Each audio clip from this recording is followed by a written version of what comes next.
നമസ്കാരം. തന്നെ ഞാൻ വെച്ചിരിക്കുന്നത് എന്തിനാണെന്ന് അറിയാവോ? ഇല്ല. മന്ത്രിയായിട്ടും ഈ സെറ്റപ്പ് മുഴുവൻ ഉണ്ടാക്കിയിട്ടും എനിക്കൊരു ബഹുമാനം കിട്ടുന്നില്ല. എന്നെ ആളുകൾ ബഹുമാനിക്കാൻ എന്ത് ചെയ്യണം?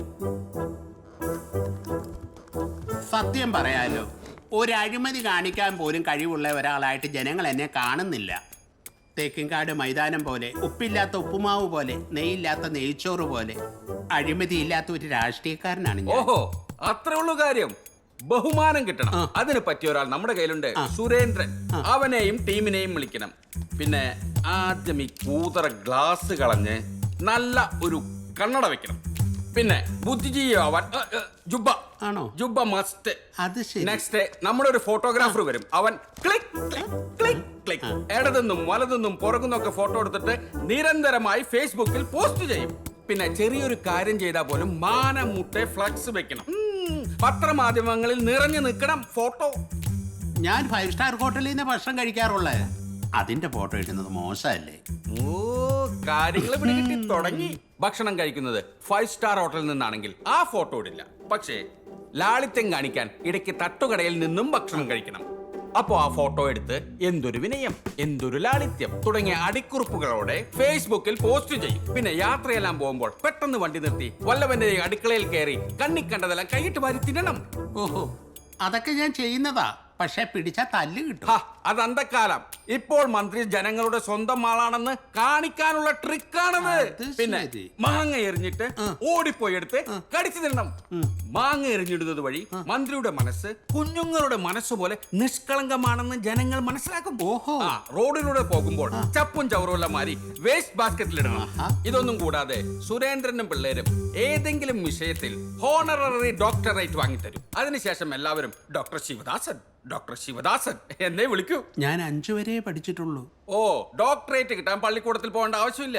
പിന്നെ സുരേന്ദ്രൻ അങ്ങയുടെ പേരിൽ പുസ്തകങ്ങൾ എഴുതും, അവാർഡുകൾ വാങ്ങിത്തരും. കടിച്ചാ പൊട്ടാത്ത ഭാഷയിൽ പത്രങ്ങളിൽ ലേഖനങ്ങൾ എഴുതും. പിന്നെ ആർക്കും വേണ്ടാത്ത പരിസ്ഥിതി പ്രശ്നങ്ങളുടെ പേരിൽ ഇംഗ്ലീഷിൽ കവിതകൾ എഴുതുന്നത് കൊണ്ട് ഫോറിൻ യൂണിവേഴ്സിറ്റികളിൽ കവി സമ്മേളനങ്ങളിൽ പങ്കെടുക്കേണ്ടി വരും.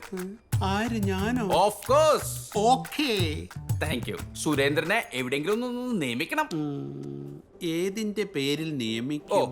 തിര എണ്ണുന്നതിന് വരെ ബോർഡും കോർപ്പറേഷനുള്ള ഈ നാട്ടിൽ ഒരു നിയമനത്തിനാണോ പ്രശ്നം? അക്കാര്യം എനിക്ക് വിട്ടേക്ക്. കല്യാണ വീടുകളിലും മരണ വീടുകളിലും കയറി ഇറങ്ങണം. മരണ വീടുകളിൽ ശോകമാകും, കല്യാണ വീടുകളിൽ ആഹ്ലാദം. അപ്പോൾ ഞായറാഴ്ച ദിവസങ്ങളിൽ 10 മരണ വീടുകളും 10 കല്യാണ വീടുകളുമായിരിക്കണം നമ്മുടെ ലക്ഷ്യം. ചിരിക്കുക, കരയുക, ചിരിക്കുക, കരയുക. എനിക്ക് ഈ പുറം രാജ്യങ്ങളിലൊക്കെ പോകുന്നത് വലിയ ഇഷ്ടമാണ്. അതിനെന്തിനാ അമാന്തിക്കണം? ഞാനില്ലേ, ഉദാഹരണത്തിന് ബ്ലഡിൽ യൂറിനിൽ മൂത്രമില്ല എന്നൊക്കെ പറഞ്ഞിട്ടേ നമുക്ക് റഷ്യ, അമേരിക്ക, കാനഡ, ഉസ്ബെക്കിസ്ഥാൻ തുടങ്ങിയ പുണ്യ രാജ്യങ്ങൾ സന്ദർശിച്ചുകൂടെ? ഉസ്ബെക്കിസ്ഥാനോ? അതെവിടെ? അത് ഓസ്ട്രേലിയ. പിന്നെ കാര്യങ്ങൾ പഠിക്കാനും നമുക്ക് വിദേശ രാജ്യങ്ങളിൽ പോകാം. 150 ദിവസത്തിനെങ്കിലും പുറത്താണെങ്കിൽ NRI മന്ത്രി എന്ന പേരും നേടാം. നോക്കൂ, ഒരു കാര്യങ്ങളിലും നിലപാടെടുക്കരുത്. ആദ്യ വർഷങ്ങളിൽ പഴി കഴിഞ്ഞ സർക്കാരിനെ ചാരണം, പിന്നീടുള്ള വർഷങ്ങളിൽ കേന്ദ്ര സർക്കാരിനെ ചാരിക്കോ പഴി. ഈ അഴിമതിയൊക്കെ എങ്ങനെയാ? ക്യാഷ് വിദേശത്തെ വാങ്ങിക്കാവൂ. പിന്നെ എന്റെ കുഞ്ഞമ്മയുടെ പേരിലും വാങ്ങിക്കോ. ഒരു ബോട്ട് വാങ്ങിയിട്ടേക്കണം, വരുമാനം അതിൽ നിന്നാണെന്ന് പറയണം. പിന്നെ കടലിൽ നിന്നും സാധനങ്ങൾ വാങ്ങുമ്പോൾ നമ്മൾ ബില്ല് കൊടുക്കില്ലല്ലോ. ബക്കറേ, താൻ ആള് പുലിയാണ് കേട്ടാ. ഇത്രയും ഫ്രോഡായിട്ട് ചിന്തിക്കാൻ ഒരു രാഷ്ട്രീയക്കാരന് മാത്രമേ പറ്റുള്ളൂ. Thank you. ഞാനൊക്കെ എത്ര ശ്രമിച്ചാലും നടക്കില്ല. പക്ഷേ സാറിൽ എന്നേക്കാൾ വലിയൊരു രാഷ്ട്രീയ ഭാവി ഞാൻ കാണുന്നുണ്ട്. ഓഹോ, എന്റെ ബക്കറെ എങ്ങനെയെങ്കിലും ഒന്ന് റെഡിയാക്കി തരണം. അത് ഞാൻ ഏറ്റൂന്നേ. ദേ, കുറെ പേർ കാണാൻ വന്നിരിക്കുന്നു. ഇവറ്റകൾക്കൊന്നും വേറെ ഒരു പണിയില്ലേ? അയ്യോ, കാണാതെ പറ്റില്ല. ഓ, വിളിക്ക്.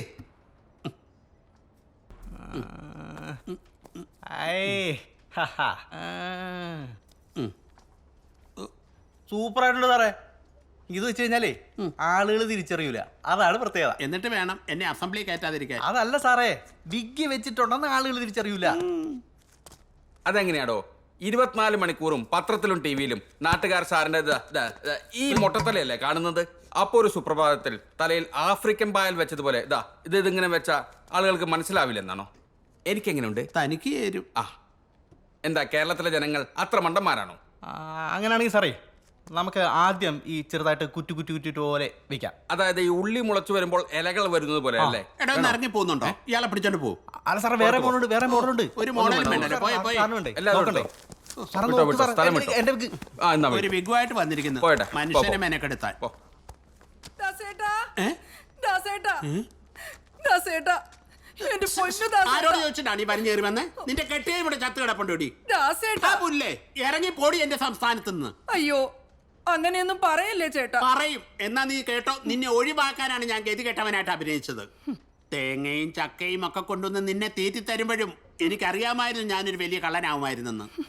ഇന്നെനിക്ക് കാറുണ്ട്, സെക്രട്ടറി ഉണ്ട്, കാശുണ്ട്, അധികാരമുണ്ട്, പദവിയുണ്ട്. നിന്നെ പോലെ ചേരുകളുമായിട്ട് സംസാരിക്കാൻ എനിക്ക് സമയമില്ല. നീ ആ വേലായുധന്റെ കൂടെ പോക്കോ. എടോ, വിവരവും വെള്ളിയാഴ്ച ഇല്ലാത്ത തനിക്ക് സംശയരോഗം. എന്റെ ദൈവമേ, ഇയാൾക്ക് ഭ്രാന്താണെന്ന് ഞാൻ എങ്ങനെ പറഞ്ഞു കൊടുക്കും? ഇറങ്ങിപ്പോക്കോ, അല്ലെങ്കിൽ ഞാൻ പോലീസിനെ വിളിക്കും. ആ, താൻ എന്തോ ആടോ വിചാരിച്ചേ? എന്തോ ഭാഗ്യം കൊണ്ട് എങ്ങനെയോ മന്ത്രിയായ തന്റെ കാല് ഞാൻ പിടിക്കുമെന്നോ? അതിനെ വേറെ ആളെ നോക്കണം. സുനന്ദ കിട്ടില്ല. സുനന്ദ എന്റെ കൈയുടെ ചൂടറിയാലോ.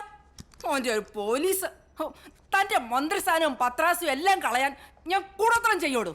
ഇന്നേക്ക് 10ാം ദിവസം എല്ലാ സ്ഥാനവും പോയി താൻ പട്ടിണിയായി ബിവറേസിൽ സാധനവും വാങ്ങിച്ച് താൻ അടിച്ച് നശിച്ച് പണ്ടാറ അടങ്ങി ചെളി കിടക്കുന്നു ഞാൻ കാണുവടോ. എന്റെ കണ്ണുകൊണ്ട് കാണുവടോ. സുനന്ദ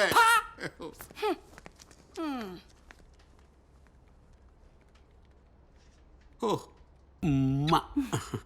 സാറേ, എനിക്ക് എന്ത് തരും? എന്റെ മന്ത്രിസ്ഥാനം വരെ ഞാൻ നിനക്ക് തരും. വേണോ? ഇരിക്കെ. ഞാൻ വെറുതെ പറഞ്ഞതല്ല.